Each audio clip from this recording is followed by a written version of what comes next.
그러면 언제 상장하죠? 회사가 언제 상장합니까?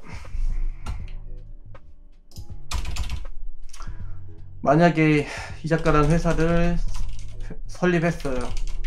매출은 적어요. 아직 매출은 적어요. 근데 뭐 만약에 직원이 10명이에요. 저 포함해서 발행할 주식 수도 없어. 예를 들어서 10주 발행할 수 있어요. 발행할 수 있어요. 그러면 우리끼리 한 주씩 나눠 가져요. 의미가 있어요. 이게 거래도 안 되죠. 아무 의미 없죠. 그런데 갑자기 우리가 잘 됐어요. 홈런볼이 대박 났어요. 홈런볼. 그럼 어떻게 되죠? 돈을 많이 벌죠. 그러면 이 주식회사의 그 주인은 누구죠? 주주죠. 그래서 주식회사죠. 주주가 회사의 주인이에요. 그러면 그 다음에 어떻게 되죠? 주주총회를 열겠죠. 주주총회를 열어서 배당 결의를 하겠죠. 한 주당 얼마 주겠어 1년에. 만약에 1년에 내가 10원 벌어요. 그러면 한 주당 지금 10주 상장돼 있으니까 1원씩 줄게. 그러면 이 회사의 가치는 1원입니까? 아니죠. 한 주 가지고 있으면 매 년마다 1원씩 나오는데 누가 1원에 사요? 이거 1원에 팔아야 누가 가지고만 있으면 년마다 1원씩 받는데, 그죠? 보통 통상적으로 여기에다 곱하기 10 정도 하잖아요. 우리가 옷가게 하나 팔 때도 그 옷가게 지금 정확한 계산법은 모르겠지만 제가 그 호주에 있을 때는 보통 그 사업 가치를 정할 때 곱하기 10년을 하거든요. 10년. 그러니까 그 가치가 10년 동안 벌어들일 수 있는 그 미래 소득을 반영시켜서 사업체를 판단 말이에요. 그러면은 요 한 주당 1원씩 매년 나오는 요 주식 한 주를 팔 때는 10원 정도 가치를 산정한단 말이에요. 10원. 그죠? 시장 통념상 그렇게 한다고 본다면, 그러면 이제 주당 10원의 가치로 출발을 하게 되겠죠. 그죠? 근데 이제 여기서 이거 10주만 가지고 1원짜리 10주만 가지고 할 수는 없으니까, 그러니까 이제 투자를 받는 거죠. 여기서 우리 더 잘 될 테니까 투자해 주세요. 우리 상장할 거예요. 요게 출발이죠. 그죠? 그럼 여기서 이제 출발하는 거예요, 회사가.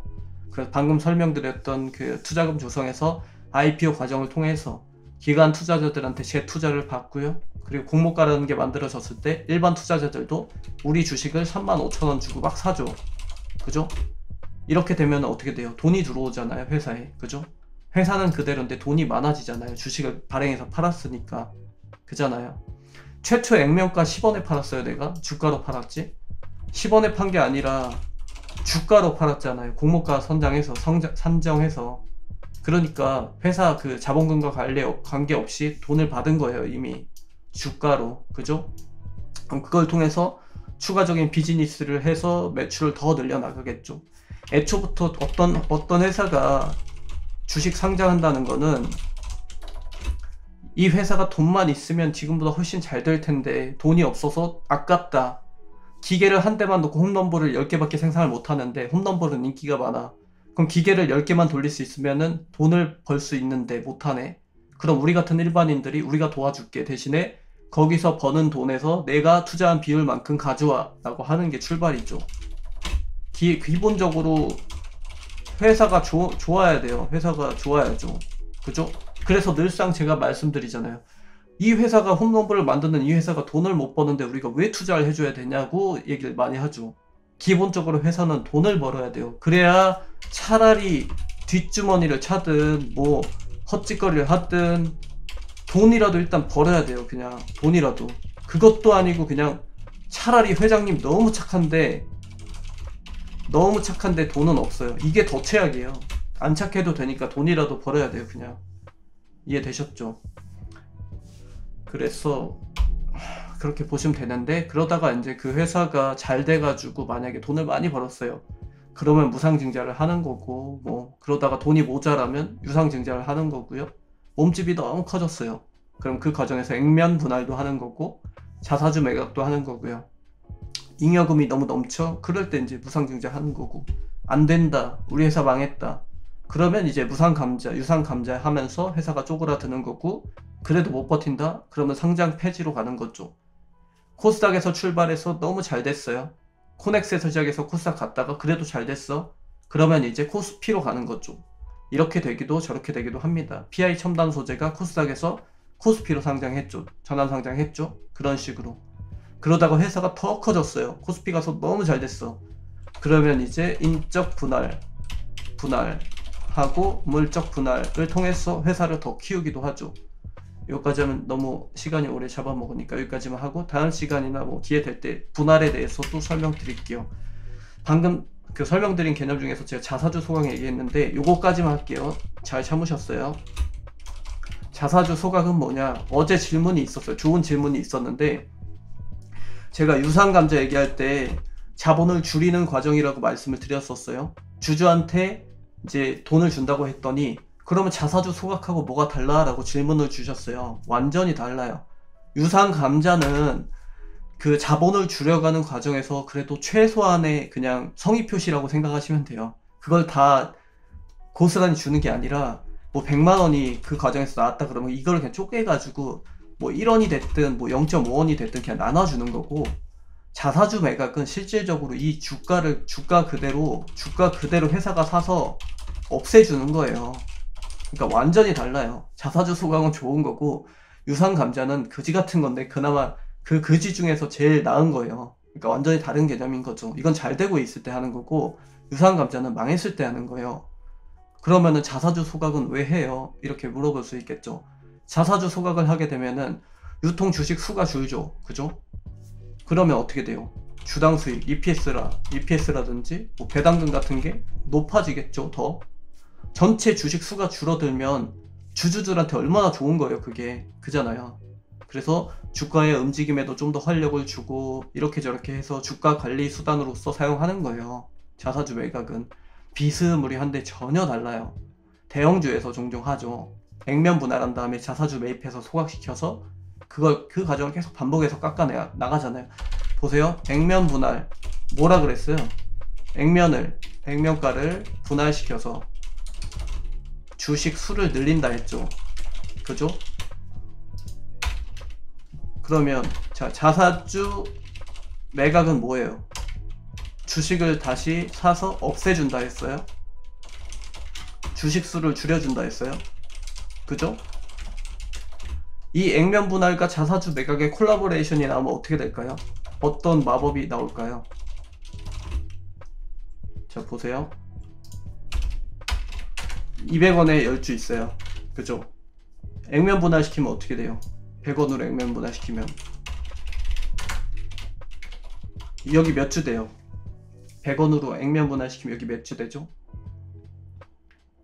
주식이 올라요 이런 거 말고 몇 주 돼요? 20주. 여기서 자사주 매각시켰어요. 자사주를 10주 매각시켰어요. 그러면 어떻게 돼요? 결과값이 어떻게 돼요? 여기 이거 답 내보세요. 얼마에 몇 주 돼요? 자사주를 여기서 절반 매각시켰어요. 절반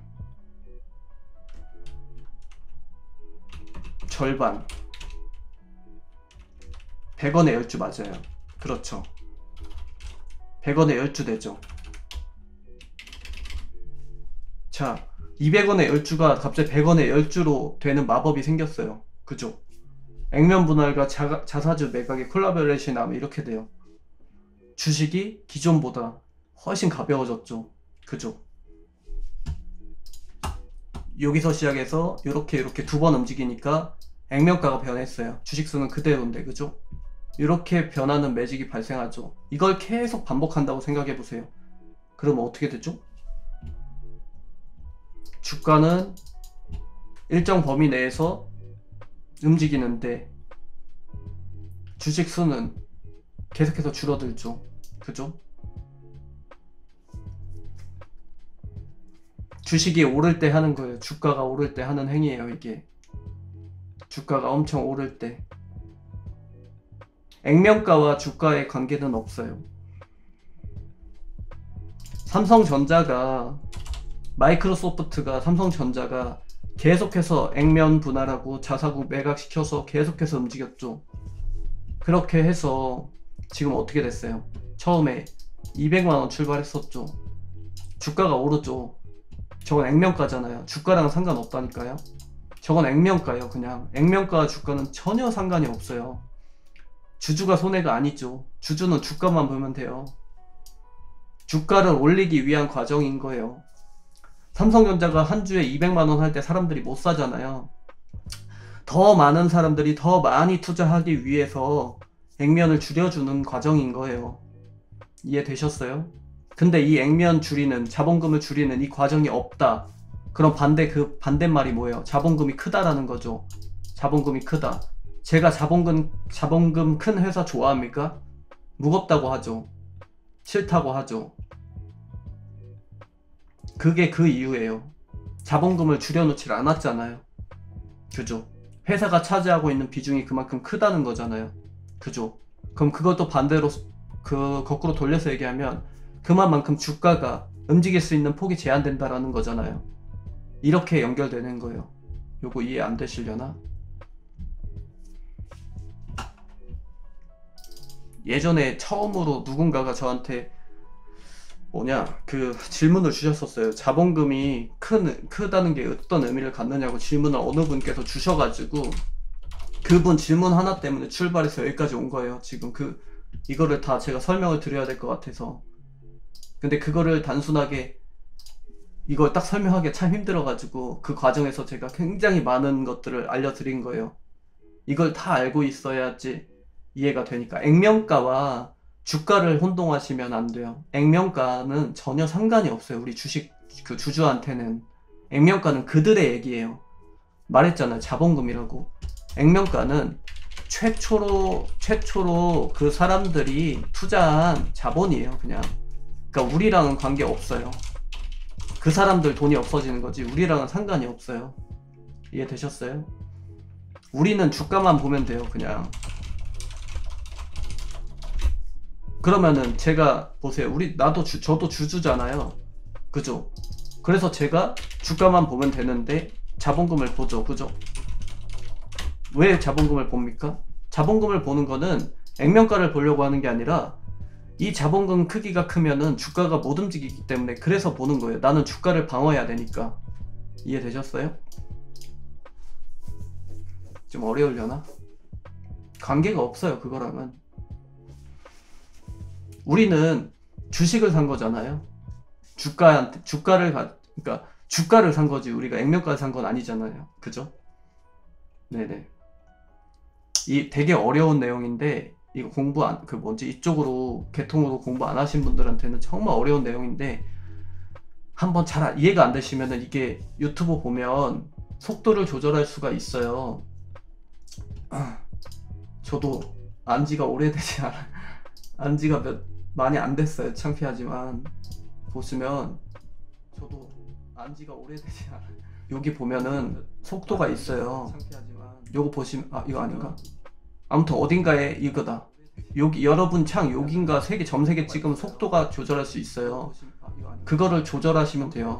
그거를 속도를 0.7이든 0.5든 천천히 하면 제가 말이 느려질 거예요. 갑자기 우리랑은 관계가 없어요 막 이런 식으로 느려져요. 그러니까 그걸 보고서 공부하시면 더 이해가 편하실 거고 뭐 그렇습니다. 뭐 난 이해 잘 된다 그러면 속도 빠르게 해서 보셔도 괜찮고요. 근데 요거를 모르면 요것도란다. 이걸 모르면 안 돼요. 냉정하게 이거 아셔야 돼요.